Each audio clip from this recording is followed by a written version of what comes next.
Hello viewers, நான் Jose.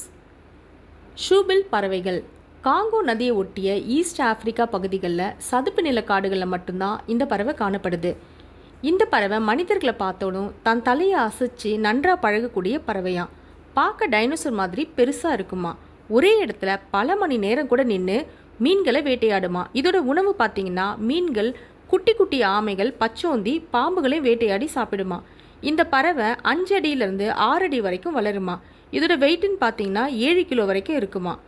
இது கத்துற சவுண்டு கேட்டிங்கன்னா மிஷின் கன்லேருந்து வர சவுண்டு மாதிரியே இருக்குமா. இந்த பறவை 35 வருஷம் வரைக்கும் உயிர் வாழுமா. ஷூபில் பறவைகள் அதோட ஃப்ளஷ் பார்த்தீங்கன்னா பிளாக் கலர்லாம் இருக்குமா. அதனால இந்த பறவைக்கு அதிக டிமாண்டா. ஒரு ஷூபில் பறவையோட விலை எவ்வளோ தெரியுமா? $10,000 இந்திய மதிப்புக்கு 8,75,000 விற்கிறாங்களாம். இந்த பறவையோட எண்ணிக்கை இப்போ குறைஞ்சிட்டே வருதான். 5000 பறவையிலிருந்து 8000 பறவை வரைக்கும் தான் இந்த பறவைகள் இப்போ இருக்கான்.